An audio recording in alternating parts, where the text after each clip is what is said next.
Hi good morning. मैं ऋषि आज आप लोग के बीच हमारे यूट्यूब चैनल पे एक वीडियो लेके आया हूँ। और आज का जो हमारा टॉपिक है कि पढ़ाई के साथ साथ काम करना चाहिए या नहीं। सबसे बड़ी क्वेश्चन ये होती है कि हम अगर पढ़ाई कर रहे हैं तो काम को कैसे बैलेंस करेंगे और काम करें तो पढ़ाई को कैसे बैलेंस करेंगे। देखिए, बहुत सारे लोगों का क्या होता है ना, अभी जैसे जो लोग ट्वेल्थ पास किए, लास्ट वीडियो हमने ट्वेल्थ पे ही बनाया था कि ट्वेल्थ पास करने के बाद क्या करना चाहिए, कौन से कोर्स करना चाहिए। तो सपोज दैट कि मैं सीए कोर्स को ही लेके चल रहा हूँ। तो देखिए, ये कोई भी पढ़ाई होता है वो इजी नहीं होता और कोई भी पढ़ाई टफ नहीं होता है। वो उसको इजी और टफ आप पे डिपेंड करता है, आप उसको कैसे बनाते हो। अब मान लीजिए कि आप क्या है कि इमोशन में आप बोल रहे हो कि नहीं, मैं पेरेंट्स का बर्डन को कम करूंगा, तो ट्वेल्थ के बाद मैं ग्रेजुएशन के साथ साथ या प्रोफेशनल कोर्स के साथ साथ मैं क्या करना चाहता हूँ, अर्निंग करना चाहता हूँ पार्ट टाइम के रूप में। सपोज दैट कि आप 10 घंटे पढ़ाई कर रहे हो या 12 घंटे पढ़ाई कर रहे हो, ठीक है।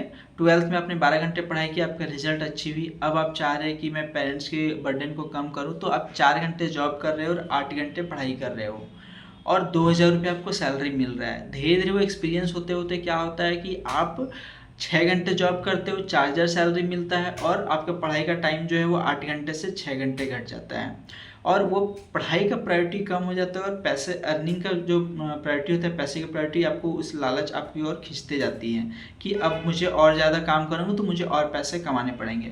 अतः यह क्या होती है कि रिजल्ट की आप जो है आपके टारगेट को अचीव नहीं कर पाते हो। आपको अगर सीए बनना हो, सीएमए बनना हो या आपको कुछ भी टीचर बनना हो, तो आप अपने समय निर्धारित समय पर उस चीज़ को अचीव नहीं कर पाते हो, जिसकी वजह से क्या होती है कि एक बर्डन आप पे अब चलते जाता है। अल्टीमेटली आप अगर अभी से काम स्टार्ट कर रहे हो तो एक्सपीरियंस होने के बाद वो 10,000 20,000 25,000 तक ही कमा सकते हो और डिग्री आपको नहीं मिल पाएगी क्योंकि आप प्रायोरिटी नहीं दे पा रहे हो। आप 2 घंटे की पढ़ाई में प्रायोरिटी कहाँ से दे पाओगे।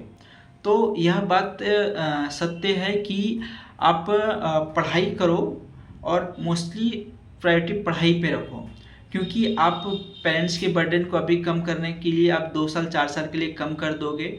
लेकिन क्या होगी कि पेरेंट्स की बर्डन जब आप 2-4 साल बाद 20,000 25,000 ही कमाओगे ना, तो पेरेंट्स की बर्डन और ज़्यादा बढ़ जाएगी।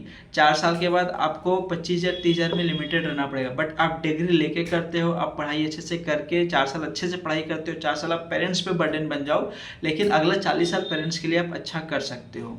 तो मेरा अंततः यही सुझाव है आप लोगों के लिए कि आप अगर बहुत अत्यधिक ज़रूरत नहीं है तो आप पढ़ाई को ज़्यादा इम्पोर्टेंट दें, अर्निंग को नहीं। अगर आप 4 साल अच्छे से पढ़ लिए तो अगला 40 साल अच्छे से कमा सकते हैं, और 4 साल आप पार्ट टाइम करते रह गए तो लाइफ टाइम पार्ट टाइम करना पड़ेगा और कम पैसे में फिर आपको सर्वाइवल करना होगा।